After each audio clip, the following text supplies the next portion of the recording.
तुम्ही पहिल्यापासूनच हा जॉब करता का?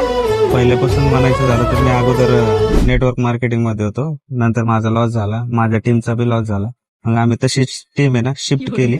आम्ही डायरेक्ट खाडामध्ये शिरलो, ऊस तोडायला घ्यायला लागलो. माझे लय मोठमोठे स्वप्न होते, बीएमडब्ल्यूचं बी स्वप्न होतं माझं.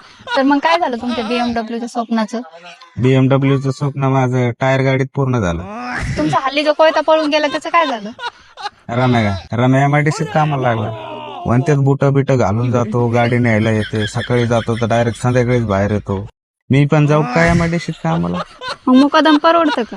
कोयत्याच्या जीवावर चालू सगळा खेळ आपला. मग आता आपलं कसं करायचं? मला तो ऊस तोडता येत नाही. अगं तुला काय गरज आहे ऊस तोडायची? तुला राणीवाणी ठेवून ना मी. काय झालं? काही प्रॉब्लेम आहे का? काय अरे, एक दोन कोयते कमी पडतात मला. ते शेतकरी मागं लागलाय, तेवढं तोडून घ्यायचे लवकर. तू काय कर, 5-10 मिनिटं इथं बस. मी बघतो इथे एखादा कोयता भेटला लय माणसं आहे तिथे. बस आलो.